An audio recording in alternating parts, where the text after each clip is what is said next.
Order! Order! You are an incorrigible delinquent at times. Behave yourself, man!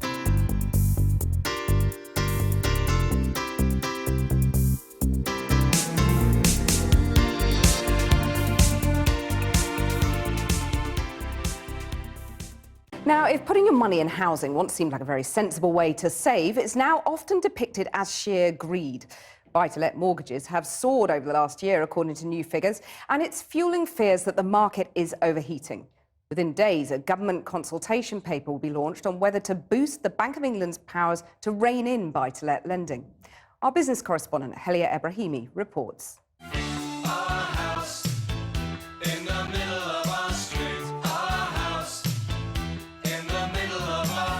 Britain has always been house proud.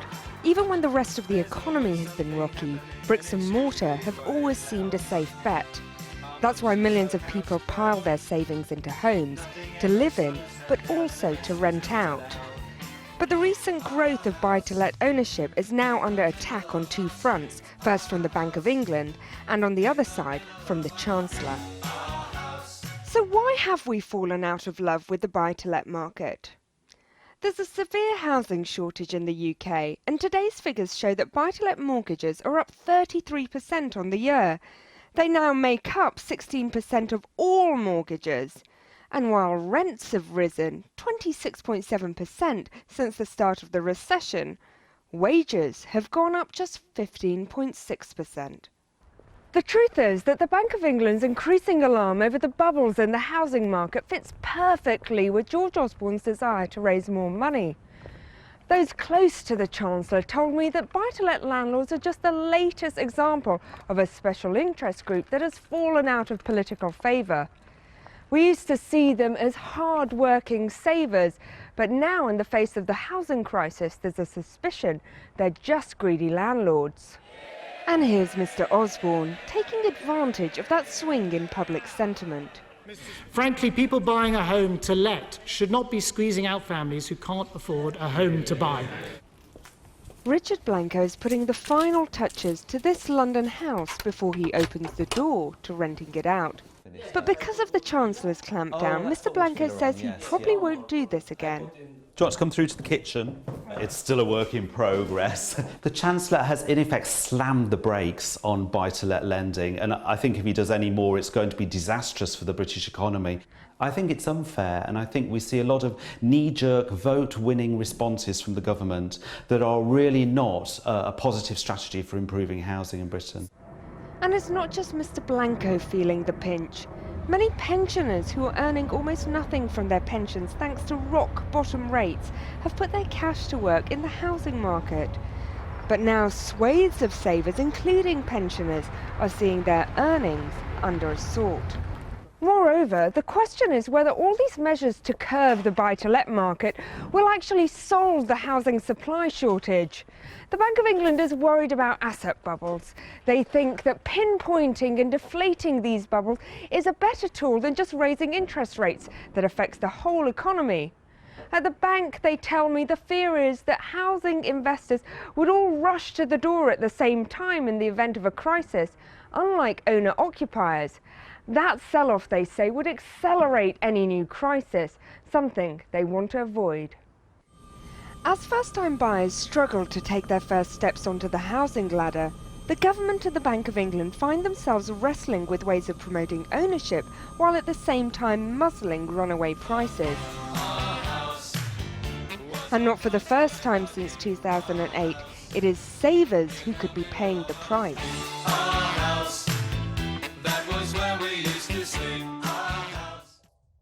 Well, with me now is Richard Blanco, the landlord you saw in our report, and Lucia Hull, who currently rents and is keen to get onto the housing ladder. Richard Blanco first, are you going to carry on buying properties to rent out or not? Probably not now. I mean, I've come to the kind of size of portfolio I wanted to have anyway. But the changes that we saw... Will you sell any of those?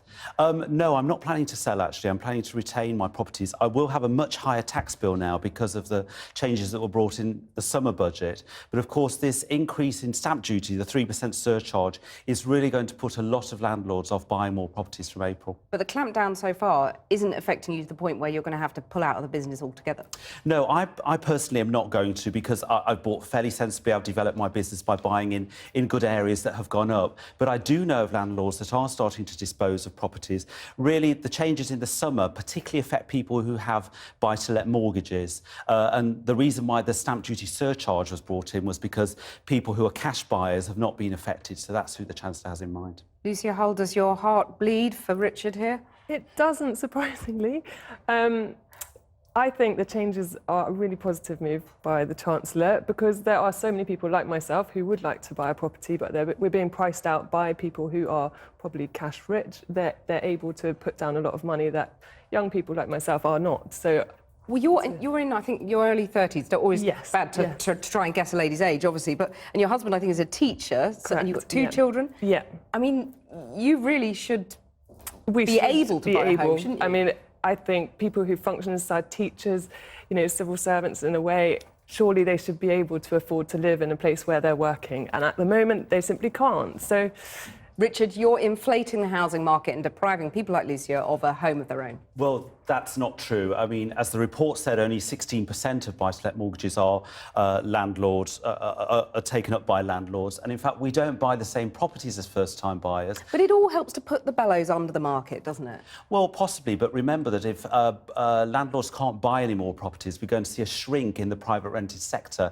And that means there's going to be a huge shortage of rental properties, particularly for local authorities that are desperate for properties to house homeless people. Well, Lucia, does that worry you? It doesn't. Because I simply think if buy-to-let landlords aren't buying those properties, then first-time buyers or people who are second steppers, they're going to buy them. So it's not really a problem. And I think you can say, yes, landlords are doing sort of people a service by being their landlord. But actually, when you look at surveys, I think it's the British Attitude Survey, I think 76% of renters would rather be owner-occupiers. Nobody particularly wants to rent. So actually, instead of buy-to-let landlords buying the properties, people who are going to be owner-occupiers, that's a great move. But this assumes that first-time buyers are going to be able to get mortgages. I mean, we know that it's incredibly hard now, since the Mortgage Market Review, for people to get mortgages, and that's really what the Chancellor should be looking at. You don't want to make it any worse for them, though, do you? I don't want to make it any worse, but I don't see why the two can't live alongside one another. First-time buyers and landlords are not looking for the same properties, and we want the Chancellor to see us as running businesses and to stop, they keep bringing in more regulations and saying they want us to operate as a business, but then they won't tax us as such. Not all landlords are fat cats. Some are small investors. Sure.